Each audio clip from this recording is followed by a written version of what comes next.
Toussaint, un jeune homme élégant et bien habillé, marchait tranquillement au bord de la route. Soudain, sa copine arriva en courant, visiblement furieuse, et sans dire un mot, elle se mit à lui verser des boissons sur ses vêtements impeccables. Toussaint reste interdit, incapable de comprendre ce qui se passe. Sa copine le rassure d'un ton ferme, reste tranquille, tu es en danger. Fais comme si tu étais mendiant. Sans discuter, elle déchire ses vêtements et l'assoit sur le trottoir, le laissant couvert de haillons et de saleté. Humilié, il obéit et joue le rôle qu'on lui impose. Quelques minutes plus tard, la jeune femme revient, accompagnée de sa mère et d'un homme très riche. Arrivée sur les lieux, elle pointe Toussaint du doigt et proclame devant eux, voilà le salaud qui prétendait être mon futur mari. Toussaint, toujours assis, cherche des mots mais n'en trouve pas. Alors la femme ajoute, implacable, calcule tout l'argent que tu as dépensé pour moi depuis le début où mon nouveau mari va te le régler tout de suite. Sous les regards stupéfaits des passants, la mère de la jeune femme confirme sans hésiter les propos de sa fille.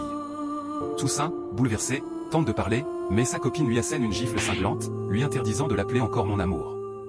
Les larmes montent aux yeux du jeune homme, incapable de prononcer un mot.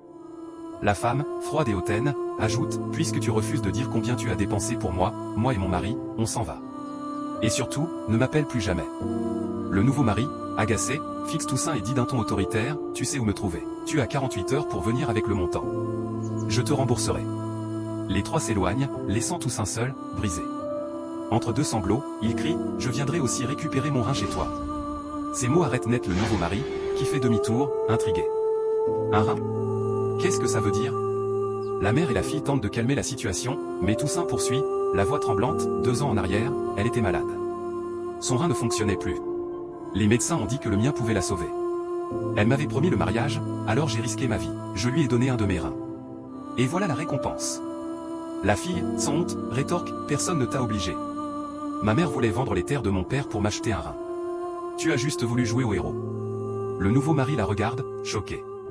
Cet homme t'a donné la vie, et toi tu l'humilies devant moi? Et dire que je ne connais même pas l'origine de ta loyauté, Toussaint ajoute, la voix tremblante, j'étais bien habillé avant que tout ça ne commence.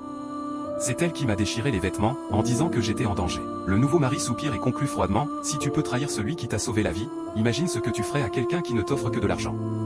Je ne veux plus rien avoir à faire avec toi. Sur ces mots, il tourne les talons.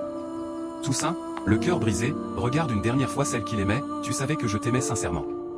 Mais tu m'as renié pour l'argent. Il s'éloigne lentement, les yeux remplis de larmes et de colère. Selon vous, Toussaint a-t-il eu raison de mettre fin à cette relation? Dites-le en commentaire et partagez cette histoire au maximum pour inspirer les autres.